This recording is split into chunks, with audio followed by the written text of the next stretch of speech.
ใจกันเนาะเป็นคู่เป็นแฟนกันแล้วก็นอนนำกันอยู่นี่เลยเนาะ จักปีแล้วเนาะ11 ปี เป็นยังคือว่าพากันออกมาต่างเฮือนน้อยมาล็อกปอกแป๊กเนี่ยนี่อยู่นะ ถ้าจะนินนะยันโนผู้บ่าว โอ้ สาวโสดในบ่มีแฟน อ๋อผู้สาวโสดบ่มีแฟนนี่อยากนอนนำผู้บ่าวก็ได้มาเฮ็ดเฮือนจังซี่เอาผู้บ่าวมานอนนำแม่นเอามานอนอยู่นี่โอ้แนวนั้นเนาะ มานอนอยู่นี่ก็มีอ๋อ ผู้บ่าวมาหาบ่มี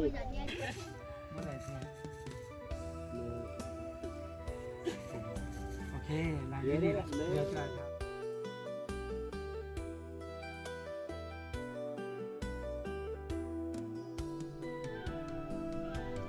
สบายดีและสวัสดีบรรดาพ่อแม่พี่น้องมดสุผู้สุคนอีกตื่มเส้นเก่าเส้นเคยเนาะกามื้อนี้ทีมงานของพวกเฮาเนาะบ่าวดำบ่าวลีคู่ดอยพากันเดินทางมาที่บ้านน้ำน้อยป่ามันเนาะพี่น้องเนาะเป็นบ้านของชนเผ่าลาฮูหรือว่ามูเซอร์นี่แหละเนาะพอดีทางคู่ดอยเพิ่นไปฮู้ข่าวมาแต่ทางใดพุ่นแหละเนาะคู่ดอยนี่ก็แบบสุดยอดเนาะในเรื่องนี่ว่าหมู่บ้านแห่งนี้นะมีเฮือนหรือว่ามีสาวโสดเพิ่นมาตั้งเฮือนอยู่เองเนาะลายก็เลยพากันเข้ามาแวลินแวส้มเบิงพี่น้องเนาะแล้วก็ตอนนี้นะที่เฮาอยู่นี่เนาะก็คือเป็นเฮือนของสาวโสดพี่น้องเซิงพอเฮาเข้ามาแล้วก็หลายอีหลีพี่น้องเอ้ยนี่เนาะเดี๋ยวสิท้ายให้เบิงคร่าวๆพี่น้องนะนี่อันนี้ก็คือเป็นเฮือนของเพิ่นทั้งหมดเลยพี่น้องเนาะนี่มีทั้งหมดอยู่ประมาณ8 9 10หลังนะโธ่ว่าเป็นของง่ายๆนะพี่น้องเนาะนี่อันนี้กับแม่โตคือไปทางใดนี่แม่นแต่เฮือนแบบนี้หมดนะเนาะพี่น้องเนาะนี่โอ้คักได้พี่น้องเพิ่นเฮ็ดนะนี่อันนี้เป็นทางด้านหลังเนาะตัวพี่น้องนี่นะตั้งแต่กับพุ่นแหละมาเนาะนี่สำนีคือเฮือนหมดเลยพี่น้องเนาะคือเฮือนแต่ละหลังก็สิเป็นลักษณะนี้พี่น้องบ่ได้ใหญ่เลยเนาะล่วงกว้างนี่ประมาณอยู่1 เมตรเท่านั้นเนาะพี่น้องเนาะแล้วก็ล่วงยาวเนาะจากนี่ไปนั่นก็ประมาณอยู่1 เมตร 50-60เท่านั้นพี่น้องนอนหลังน้อยๆพอที่ว่าคนเฮาสามารถนอนได้เนาะนี่แล้วก็เฮือนที่พวกเฮาเห็นอยู่นี่นะเนาะพี่น้องเนาะก็คือเป็นบรรดาสาวโสดเป็นคนเฮ็ดเองทั้งหมดเลยเนาะคือสิบ่มีผู้ใดมาซอยเนาะเพิ่นสิเป็นคนเฮ็ดเองทั้งหมดเลยพี่น้องนี่นะสำหรับเสานี่ก็คือที่เห็นเพิ่นเอามานี่ก็เป็นเสาไม้จริงอย่างดีนะพี่น้องเนาะนี่เนาะแล้วก็ขึ้นมาทางเทิงก็สิมีเป็นพื้นเนาะพื้นไม้คางเฮ็ดแล้วก็เอาไม้เหี้ยเนาะมาซับเป็นพื้นมันนะขึ้นมาก็สิเป็นฝาไม้เหี้ยอีกพี่น้องเอ้ยเนาะนี่ฝาแล้วก็ขึ้นมาเป็นหญ้าคาเนาะมุงเนาะคักขนาดพี่น้องเลยนี่1 หลัง 2 หลัง 3 หลัง 4 หลัง 5 หลัง 6 หลัง 7 หลังแล้วก็8 หลังกับหลังพุ่นเนาะพุ่นอันพุ่นกับแมนเนาะพี่น้องเนาะนี่แล้วก็อยู่นี่นะเพิ่นสิเฮ็ดแบบ2 หลังมีคันไดขึ้นอันนึงหรือว่าหลังนึงมีคันไดขึ้นอันนึงก็แล้วแต่เจ้าของเพิ่นเนาะนี่คันไดขึ้นพี่น้องเนาะขึ้นมาแล้วก็ทั้งนี้ก็มีหลังนึงทั้งนี้ก็มีอีกหลังนึงเนาะแล้วก็ทางในก็คือแบบนี่เป็นบอนหลับบอนนอนทั่วไปนี่แหละเนาะพี่น้องเนาะมีผ้ามุ้งมีมุ้งบ่มีผ้าห่มมีหมอนมีผ้าเสื้อนะนี่คันไดขึ้นพี่น้องเนาะโอ้คักได้เพิ่นเฮ็ดนะ กะข่าวๆประมาณนี้เนาะพี่น้องเนาะเดี๋ยวสิเป็นแนวใดกะเฮาลองไปไปล่มกับบรรดาน้องๆเพิ่นเนาะพร้อมๆกันเลยพี่น้องเนาะ เนาะตอนนี้เฮาก็อยู่กับเราสาวโสดเป็นที่เรียบร้อยเนาะ มี1 2 3 4 5คนพี่น้อง5สาวโสดเปิ แต่ว่า ด ยั ตัว งบ่ครบเนาะก็คือจำนวนหนึงก็คือบ่อยู่เพิ่นไปเฮ็ดเวียกเฮ็ดงานเพราะว่าเฮามาเป็นตอนเว้นเพราะว่า โดย ตอนนี้แม่นตอนค่ำเพิ่นที่จะมานอนเท่านั้น โดย โดย เอาเข้าไปอู่ไปโลมนั่นเพิ่นเนาะ โดย สบายดี สบายดีเพิ่นแหละโดยสบายดีเด้อ สบายดี เอา อ่าเถิดเอาก่อนอื่นเมื่อขอให้เพิ่นแนะนำชื่อก่อนเนาะ นั่นแหละ เดี๋ยวอ้ายขอถามหน่อยนะอันผู้ทำอิฐน้องชื่อหยังก็นางมี อายุ โอ้ เท่าใด17 ปี 7 ปี 7 ปีเอาผู้ต่อมาชื่อว่าแนวใดฮะนาบ่อ้ายบ่ถึกบ่ อายุจักปีละ 16 6 ปี เดี๋ยวมาผู้ต่อไปน้องชื่อหยังนาดออายุจักปีเนาะ 12 ปี 12 ปี12 ปีแท้ๆนี่บ่เข้าโรงเรียนแล้วน้องบ่เข้าโรงเรียนแล้วเข้าเข้าแต่ป .5 แล้วก็ออกเดี๋ยวนี้ออกแล้วยังบ่ออกเทื่อโอ้แสดงว่าเดี๋ยวนี้อยู่โรงเรียนป .5 แม่นบ่ยังเรียนอยู่ห้องป .5 แม่นบ่โอ้ ผู้ต่อมาชื่อหยังฮะ นางซี จักปีละเนาะ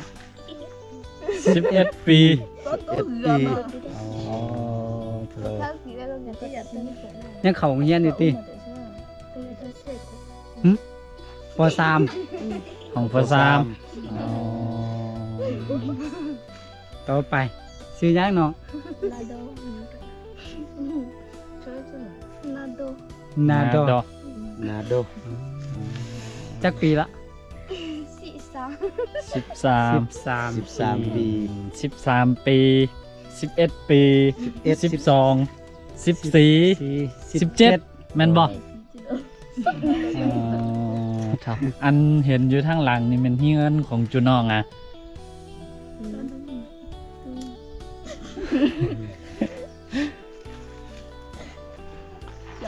แม่นะ แม่ อัน นะ ทางหลังเป็นเฮือนจุน้อง อันเห็นอยู่นี่นี่ แม่เนาะมีหลายหลังข โอ้ นาดเนาะ มีหลายหลังนะ หลายขนาดเนาะ อันนี้บ่อยู่ครบเนาะ โดยเขาเอิ้นว่าเป็นเฮือนหยังนี่อันเฮือนตุ๊บน้อยๆเนี่ยเขาเอิ้นว่าเป็นเฮือนหยังนี่ฮะเฮือนหยังน่ะเอิ้นว่าเป็นเฮือนหยัง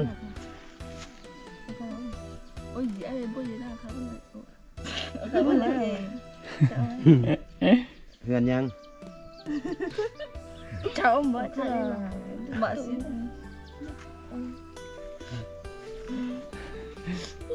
อันนี้ก็แม่น แม่ โอ้ มาอีกคนหนึง มาอีกคนหนึงพ่อแม่พี่น้องเนาะนี่โธ่บ่มีบนนั่งแล้ว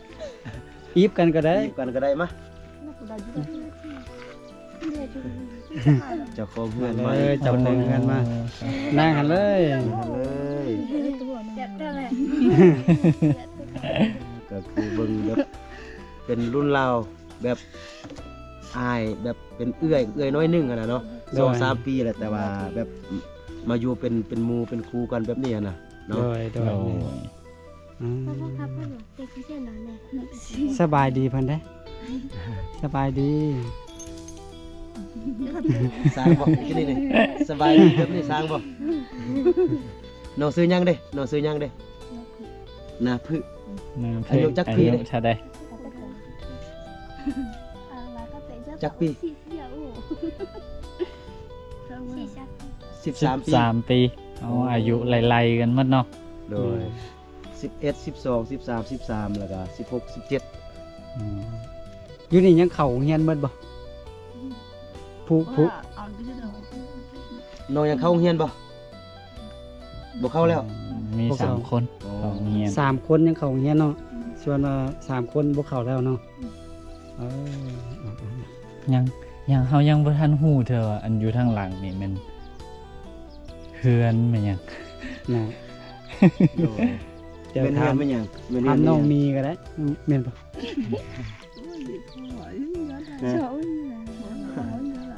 เดี๋ยวขออนุญาตเต็มๆนึงน้องชื่อเนี่ยก็อ่านลืมเนาะ น้ำมี น้ามี น่ามีอ้ายเขาถามได้อันทางหลังนี่เป็นเฮือนหยังก็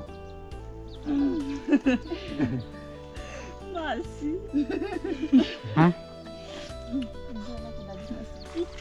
Buku na pasal apa banyak bu. โอ้เพิ่นเว้าภาษาลาวบ่ได้ ภาษาลาวเป็น อืม บ่ฮู้ แล้วเขาตั้ง คือ ขึ้นมานี่เอาไว้เฮ็ดหยังเด้ เอาไว้นอน เอาไว้มานอนนั่นน่ะแม่นบ่ หรือว่าบ่แม่น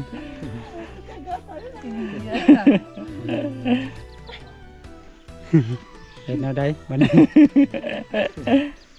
นี่อันนี้ว่านาดอกเลยนะแม่น่ะนอซื้อนาดอกแม่น่ะนาวอ นะบ่ นาวอนี่เว้าภาษาลาวจะแจง เออ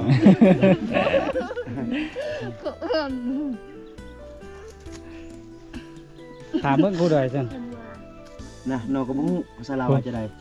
อันเฮือนทางหลังนี่บ่ฮู้อันนี้ตั้งดนแล้วเบิ่งคือแต่ว่ายังตั้งใหม่ๆอยู่ได้จักเดือนแล้ว Dah apa kali sudah? Enggak. Enggak. จักได้1 เดือน เดือนหนึง ได้เดือนหนึงแสดงหามาตั้งใหม่เนาะ ยัง เฮ็ด ให เองอะ ม่ๆมันน่ะ เฮ็ดเองพ่อแม่บ่ช่วยวะน้องก็ตั้งเองนะน้องก็ตั้งเองน้องไปตัดไม้ตัดอันไม้เหี้ยหันมาซับมาเฮ็ดไม้ฝากเองเลย โอ้เก่งเลย12 ปีสามารถไปตัดไม้ตัดโต๊ะแล้วก็นี่ที่สำคัญคือตัวนี้ ตัดอันยอดหวายตัวนี้มามุงตัวนี้พ่อแม่พี่น้องเนาะนี่อ๋อเก่งเนาะ เก่ง 12 ปี ไกลบ่ไปตัดไม้มาแปลงตัวนี้ไกลบ่ไกลแบกมาเลย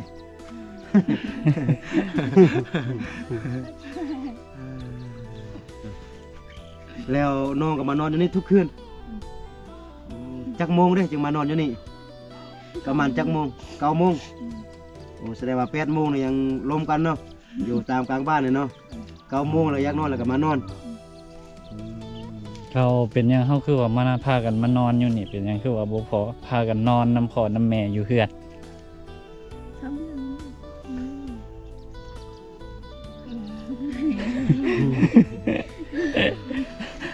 ว่าถามคือว่ามิด โอ้ยกูได้เป็นคนล้มเลยนะ นะคือเป็นหยังคือว่าพากันมานอนอยู่นี่คือบ่นอนน้ำพ่อน้ำแม่อยู่เฮือน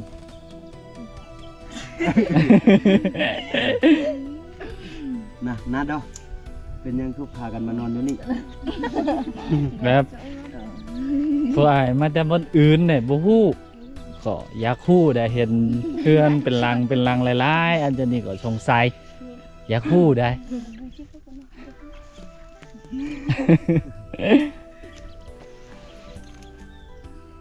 Tapi oh.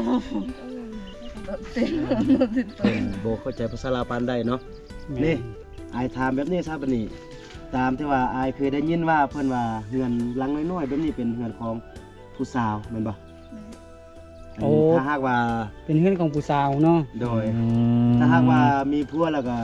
บ่ได้อยู่เนาะเฮือนแบบนี้เนาะอ๋อมาอยู่ได้ก็คือเป็นผู้สาวเนาะโดยแสดงว่าผู้สาวหมดบ้านนี่ต้องมาตั้งแบบนี้บ่หรือว่าพาอยากตั้งก็ตั้งบ่อยากตั้งแล้วก็แล้ว Banyak tahu. บ่อยากตั้งก็ตั้งบ่อยากตั้งก็แล้ว ขึ้นกับความสมัครใจเนาะ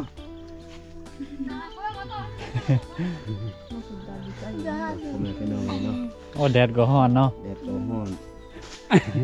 ว่าให้น้องๆเพิ่นยืนบ่ยืนรับอันบ่นั่นหรือว่าอีนางลอยไปยืนบ่นั่นนั่ง เนี่ยมายืนอยู่โฮมพี่ก็ได้ ยืนอยู่ห้องนี้ก็ได้ อันมันโฮมนี่ เปลี่ยนสถานที่ก่อนพี่น้องเอ้ยฮ้อนกายอยู่นี่แหละแห้งคัก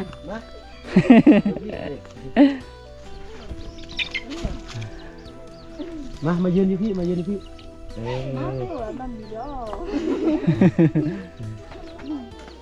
ใหญ่สถานที่ ง่ายสถานที่ยืนทางหน้าเนาะลูก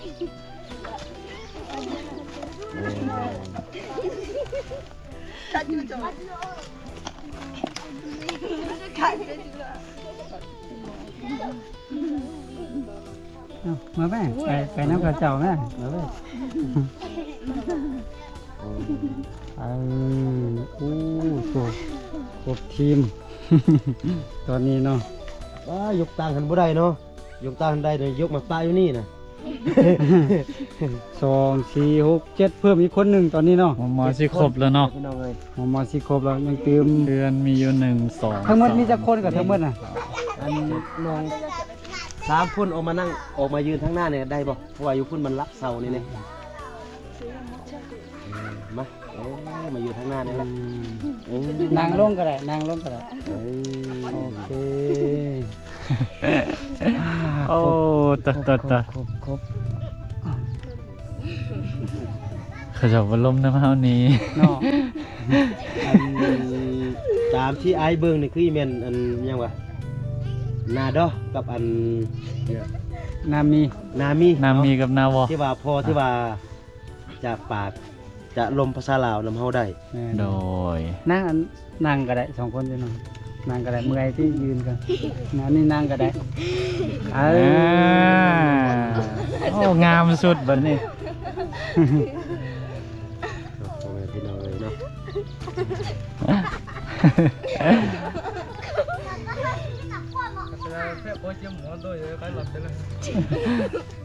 เบิ่งพี่เด้อ1 2เอาเฮากับโลมเพิ่นกับเพิ่นก็ตอบเฮาบ่ได้เนาะแต่ว่าอันนี้นี่เป็นเฮือนที่เพิ่นมานอนแหละถ้าว่าผู้ใดที่เป็นสาวโสดเนาะอยากมาตั้งเฮือนอยู่แบบนี้เป็นส่วนตัวก็สามารถเฮ็ดได้เนาะมาตั้งได้ โ แต่ถ้าว่าผู้ใดบ่มาเฮ็ดบ่มาตั้งแบบนี้ก็บ่เป็นหยัง โดย แต่ว่ามันก็เป็น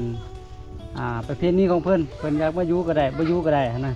แต่ว่าแตะกี้แต่ก่อนก็น่าจะมีแบบนี้มาเนาะน่ามีเนาะแตะกี้แต่ก่อนมีแบบนี้มาตลอดเนาะอันเฮือนน้อยนี่น่ะอืม ตรงนี้นี่มันเป็นประเพณีของสุนทรเฮาเลยแม่นบ่นาดอว่าอันโตที่ว่ามาตั้งตูมน้อยตัวนี้นี่มานอนอยู่นี่เป็นประเพณีของบ้านเฮาเลยของสุนทรเฮาเลย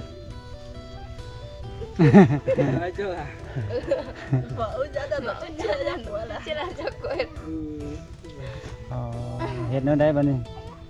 ไปขอเบิ่งเฮือนเพิ่นเนาะขอเบิ่งเฮือนได้บ่เอาเบิ่งเฮือนผู้ทำอิฐก่อนอยู่ไสอันหลังนี่มันเฮือนผู้ใดอันนี้น่ะหลังนี้เฮือนผู้ใดเจ้าของเฮือนอยู่บ่อยู่ในนี่มันมีผู้ใดได้อันเป็นเจ้าของเฮือนนั่นเนี่ยเบิ่งหลังนั่นก็ได้ นาดอ เบิ่งหมดทุกคน ขอเบิ่งหมดทุกหลังของเจ้าของเฮือน ข้างนอกอยู่ใส่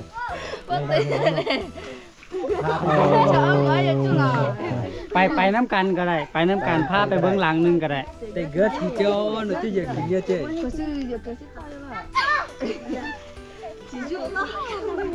มาน้ำกันก็ได้เอาเป็นไป โอ้ โอ้ อะตอนนี้คือครูดอยกับบ่าวที่กำลังจิพากันขึ้นไปเบิ้งนะพี่น้องนะนี่ โอ้ เดี๋ยวอันเพื่อนน้องที่ใส่กันน่ะ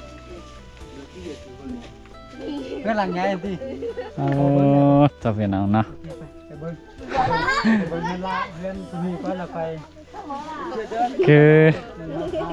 อันนี้เป็นหมู่บ้านที่สองนะพี่น้องเนาะที่ว่าพอเฮาพากันมา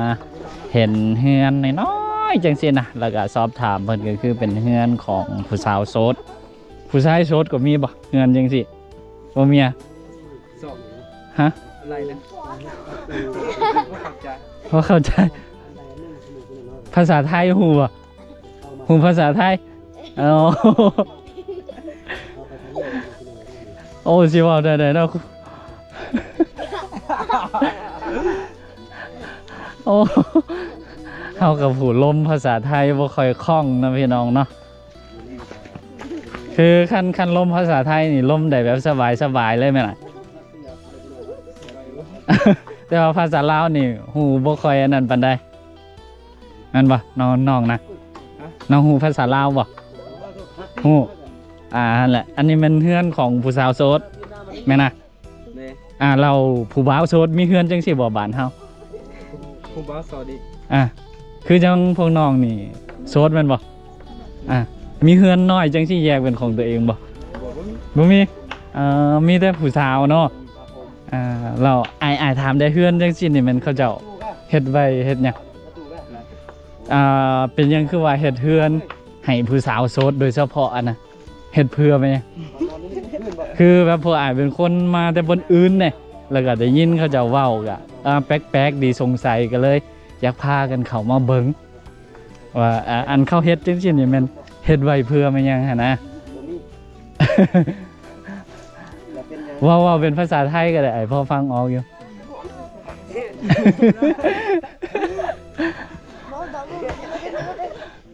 เราก็ได้ฉลาดเนาะ พวกน้องนี่แม่นบ่าวโสดหมดแหละเนาะ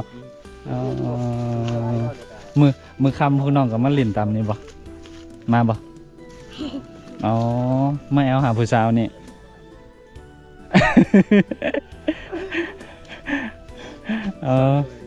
ส่วนเข้าน้ำดุเอากินน้ำปนนี่ พวกไอ้ยาคู่เนี่ยยาคู่แบบสงสัยว่าเขาเจ้าเฮ็ดมาเพื่อมายังเป็นยังคือว่าบ่พากันนอนอยู่เฮือนใหญ่น้ำพ่อน้ำแม่สินะเป็นยังคือว่าพากันออกมาต่างเฮือนน้อยมาล็อกปอกแป๊กแนวนี้อยู่นะ ถ้าจะนินนะยาโนคุณบ้าโอ้ โอ้ สาวสอนเนี่ยบ่มีแฟน อ๋อผู้สาวโสดบ่มีแฟนนี่อยากนอนนำผู้บ่าวก็ได้มาเฮ็ดเฮือนจังซี่แล้วก็เวลามีแฟนมามีแฟนแล้วก็บ่เฮ็ดจะนิน อ๋อคันมีแฟนนี่บ่ได้เฮ็ดแนวนี้แล้วซัพพอร์ตแต่สาวโสดสาวโสดเราอยากเอาผู้บ่าวมานอนนำแม่นเอามานอนอยู่นี่โอ้นั่นเนาะอ๋อ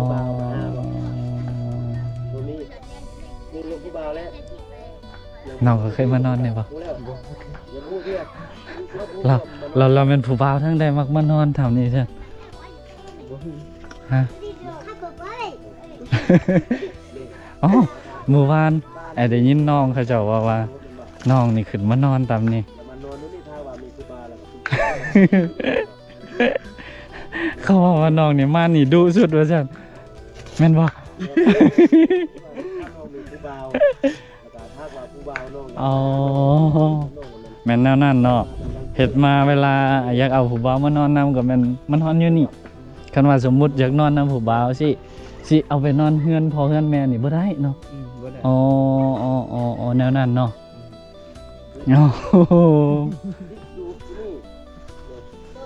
โอ้พี่น้องเนาะกะเท่าที่สอบถามเพิ่นกะประมาณนั้นเพิ่นว่าเฮือนอันนี้ก็คือสิมีเฉพาะแต่สาวโสดในหมู่บ้านถ้าหากว่าผู้ใดมีชู้มีแฟนอยู่แล้วก็คือสิบ่สามารถมาเฮ็ดเฮือนจังซี่อยู่ได้เนาะสิมีเฉพาะแต่สาวโสดเท่านั้นพี่น้องเนาะที่ยังบ่ทันมีแฟนแล้วก็อยากล้มนำผู้บ่าวเนาะก็พากันมานอนลมกันอยู่นี่พี่น้องเนาะอันนั้นคือเท่าที่น้องเพิ่นเล่าสู่เฮาฟัง เท่าที่เฮาสอบถามกับน้องเพิ่นเนาะก็คือประมาณนั้นในนี่ก็น่าจะมีเป็นเครื่องรับเครื่องนอนทั้งหมดละครบทุกสิ่งทุกอย่างเนาะโถนี่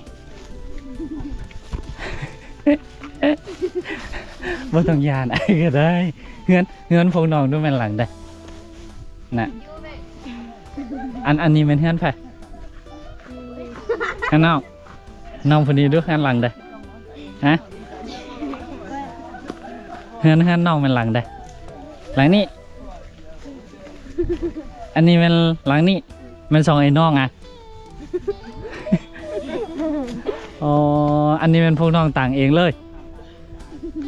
โอ้เก่งเนาะอ๋อเตอเป็นเห็ดคักได้พี่น้องเนาะเสานี่เป็นเสาใหม่นี่บักคักพี่น้องนะนี่ปัดพี่น้องฟังดินคักแน่เนาะนี่แล้วก็ขึ้นมากก็สิมีไม้ขางเพิ่นเอาเหล็กตอกแน่นหนาขนาดนั้นแล้วก็นี่เอาไม้มาเลียนกันจังซี่แล้วก็เอาฟากอันนี้มาใส่อีกบาทหนึงพี่น้องเอ้ยเนาะให้มันเป็นพื้นแล้วก็ฟ้าก็คือเอาฟ้าไม่เหี่ยมาซับแล้วก็ซ่านจังซี่เนาะโอ้โตคักขนาดพี่น้องเอ้ย อันนี้ของไผ โถ ของน้องดูใช่นี่บนกีฬาน้องบนกีฬาขึ้นมาเบิ่ง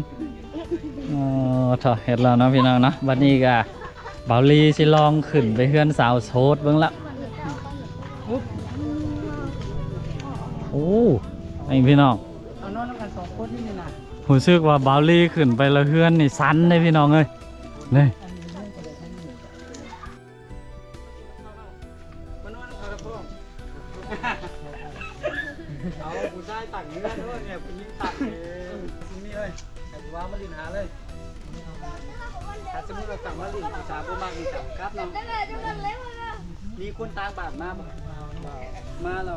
ก็มารุมเนาะก่อนจะมีแต่อยู่รุมนี้ว่าขึ้นเพิ่นรุมกันหาว่าเข้าใจกันมากกันกันแล้วนั่งถ้าบ่มากกันครับเอาบ่แม่พี่น้องบ่ว่าไม่ยังหรอมานี่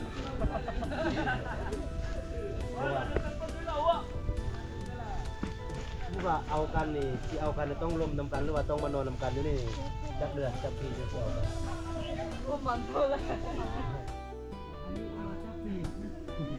อันนี้ประมาณสักปีที่มาตั้งสูตรแปลงเองทีนี้เขาแปลงโอ้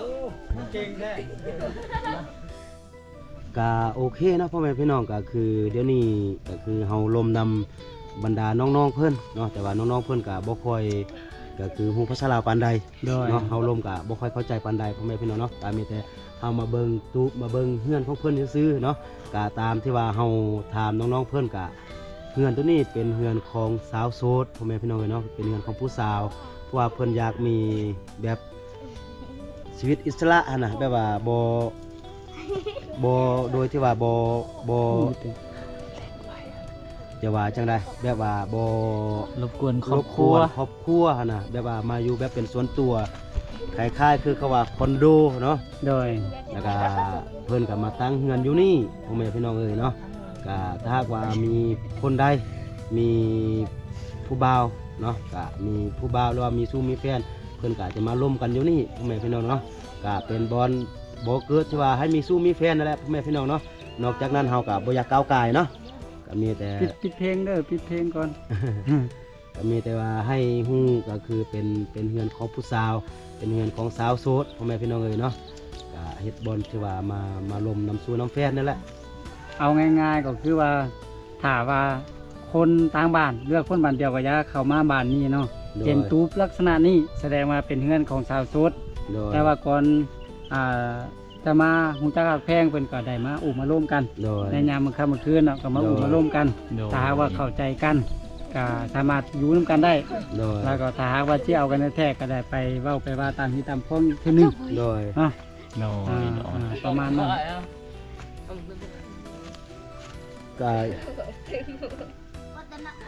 ก็จะประมาณนี้เนาะก็เฮาก็จะประมาณนี้เนาะพ่อแม่พี่น้องเพราะว่าลมน้ำน้องเพิ่นก็จะบ่อันนั้นเพราะว่าน้องๆเพิ่นก็อายเด้เพราะว่าน้องๆเพิ่นก็ยังน้อยก็บ่เห็นหน้าทีมงานของเรา3คนเนาะก็คือเฮาก็จะมีน้ำจิต เฮาก็จะมีน้ำจิตน้ำใจให้น้องๆเพิ่นเล็กๆน้อยๆพ่อแม่พี่น้องเนาะก็เป็นการฮักแพงกันคืออ้ายคือน้องนั่นแหละเนาะบาลีเนาะ โดย บ่ โด ดำ ย เนาะ โดย โดย น้องๆเพิ่นให้ข้อมูลน้องๆเพิ่นก็อยากให้ข้อมูลเฮาอยู่แต่ว่าน้องๆเพิ่นบ่ฮู้ปากภาษาลาวหากว่าครูดอยหรือว่าบ่าวดำบาลีฮู้เป็นภาษาของน้องๆเพิ่นเนาะเฮาก็อาจจะแปลให้กันเนาะแต่ว่าคนนี้เฮาก็บ่ฮู้ภาษาเพิ่นก็บ่ฮู้ภาษาเฮาอะนะมันก็เลยยุ่งยากน้อยนึงเนาะก็ตัวนี้ก็จะเป็นเงินที่ว่าให้จุน้องเด้อปันกันทั้งหมดก็จะให้ผู้หนึง50,000อันนี้มันมีอยู่350,000นะครับจุน้องก็ไปแบ่งกันเด้อผู้หนึง50,000ได้ครับเอา ให้ผู้ใดก็ได้ ผู้ใดก็ได้ครับ แต่ แบ่ แบ่ ง ง กั กัน น ไปแบ่งกัน ขอบใจยังไงเด้อเดี๋ยวขอบใจจังเดียวขอบใจยังไงเด้อ ผู้ เตือนมาดู แม่อ้ายมีคำหนึงอยากบอกก็คือผู้ใดยังเข้าโรงเรียนอยู่ก็เข้าโรงเรียนก่อนเด้อบ่ต้องออกเถอะเด้อเข้าโรงเรียนไปตื้ม เฮียนก็คือคนนี้เนาะนาดอแล้วก็กับอันนี้ก็นาดอคือกันกับคนนี้เนาะแล้วก็ให้สารต่อเขาเฮียนแล้วก็เรื่องครอบเรื่องครัวก็ต้องไปคิดเถื่อเขาเฮียนให้มันจบอย่างน้อยให้มันจบม .7 อยากมานอนอยู่นี่ก็มานอนแต่ว่าเราต้องเขาเฮียนให้มันจบก่อนเด้ออย่าเรื่องผู้บ่าวผู้อื่นนี่เรื่องสู้เรื่องแฟนนี่ยามใดมันก็บ่ลาบ่สาย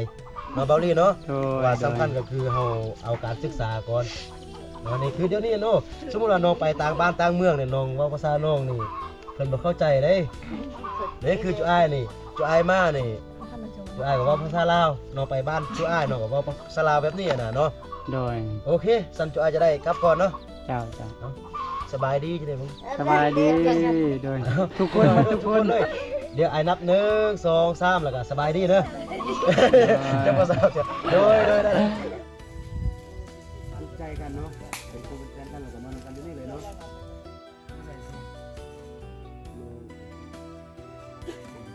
โอเคเดี๋ยวจะทำ ก็โอเคเนาะทุกคนเนาะจากเรื่องราวที่เดียวได้ลมกับน้องๆเพิ่นก็ประมาณนั้นเนาะก็ชอบเลยเป็นประเพณีที่ค่อนข้างแปลกใหม่เนาะสำหรับเฮาก็คันคือจังอยู่บ้านเบาดำนี่ผู้แซ่ผู้สาวหรือว่าเด็กน้อยอายุประมาณ11 ปีนี่ยังแก่สินแก่เสือแลนตามกลางบ้านอยู่ได้เนาะแต่ว่าอันนี้อยู่ที่หมู่บ้านของเพิ่นเนาะโซนเผาลาหูหรือว่ามูเซอร์นี่อยู่ที่บ้าน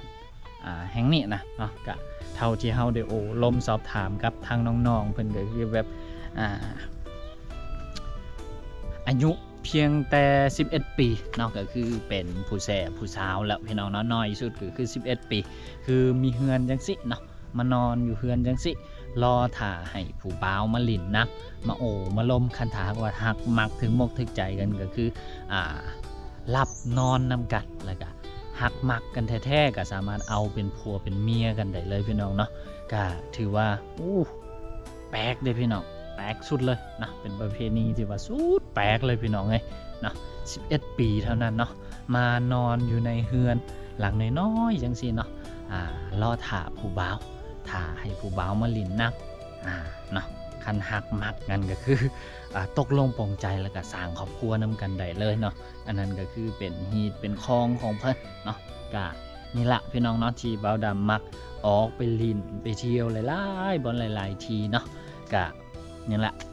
หลายๆวัฒนธรรมหลายๆประเพณีมันก็เต็มไปด้วยหลายความแตกต่างหลายสิ่งที่น่าค้นหาเนาะก็หลายๆสิ่งหลายๆอย่างที่แห้งแตกต่างกันซ้ำใดมันก็แห้งเต็มไปด้วยความสวยงามที่มันหลากหลายไปตามนั้นเพิ่มทวีขึ้นไปเนาะ อันนี้ก็คือเป็นอีกหนึ่งความสวยงามเนาะเป็นอีกหนึ่งเรื่องเล่าวที่แปลกใหม่สำหรับพวกเฮาที่ได้เดินทางมาสัมผัสแล้วก็หวังว่าบรรดาพ่อแม่พี่น้องทั้งหมดทุกคนที่เข้ามาเบิ่งมาติดตามคลิปนี้เนาะก็บ่อยากให้เบิ่งในทางที่ว่าลบๆเนาะเพราะว่าอันนี้มันก็คือเป็นอีกหนึ่งฮีตของเป็นอีกหนึ่งวิธีการในการที่ว่าสิบ่งบอกเนาะเพศตรงข้ามของบรรดาผู้แสผู้สาวของชนเผ่าเพิ่นเท่านั้นเนาะว่าการตั้งเฮือนจังซี่นี่มันคันสิเว้าแบบให้เข้าใจง่ายๆก็คือเป็นการบอกอีกฝ่ายหนึงว่าโอเคเฮาเป็นผู้สาวแล้วเด้อตอนนี้เนี่ยเฮาพร้อมที่ว่าสิหาคู่ครองแล้วเด้อนะเปิดใจสิหาคู่ครองแล้วเด้อก็ประมาณนั้นแหละคล้ายๆกับยุคสมัยใหม่ปัจจุบันเนาะที่มีผู้แสผู้สาวโสดหลายๆคนแล้วก็โพสต์ลงในโซเชียลว่าโสดเด้อจังซั่นจังซี่เด้อสินะเพื่อแสดงออกว่าโอเคเฮาอยากมีไผจักคนเข้ามามาลมมาซอยคิดซอยหันลมเวลาที่ว่าบ่สบายใจหรือว่ามันหยังจังซี่เนาะอันนี้มันก็คือเป็นอีกหนึ่งวิธีการในการบอกของเขาเจ้าของสาวโสดของชนเผ่าเพิ่นเนาะเพราะว่าแต่กี้แต่ก่อนมันบ่มีโซเชียลบ่มีมันหยังซี่นะก็อันนี้ก็คือเป็นวิธีการเนาะบอกเล่าของชนเผ่าเพิ่นเนาะพี่น้องเนาะก็ประมาณนี้เนาะสำหรับ EP นี้ก็ถ้าหากว่ามีข้อมูลบนใดบ่ถูกบ่ต้องหรือว่าผิดพลาดแนวใดเนาะบ่าวดำก็ต้องครับขอโทษขออภัยในความผิดพลาดเนาะแน่นอนเรื่องจังซี่เนาะมันเป็นเรื่องที่มีความซับซ้อนการหลีกเลี่ยงบ่ได้เนาะที่ว่ามันสิมีความผิดพลาดเกิดขึ้นเนาะบ่าวดำก็ต้องกราบขอโทษขออภัยนำหลายๆกับข้อมูลที่บ่ครบบ่ถ้วนบ่จะบ่แจ้งเนาะถ้าหากบอนใดมันบ่ครบบ่ถ้วนบ่จะบ่แจ้งเนี่ยน้องก็ต้องกราบขอโทษขออภัยหลายๆสำหรับ EP นี้ก็ขอตัวลาไปแล้วเด้อพี่น้องเด้อพร้อมๆกับบรรยากาศเนาะอยู่ที่บ้านของสาวโสดเนาะประจำหมู่บ้านน้ำน้อยป่ามันเนาะพี่น้องเนาะ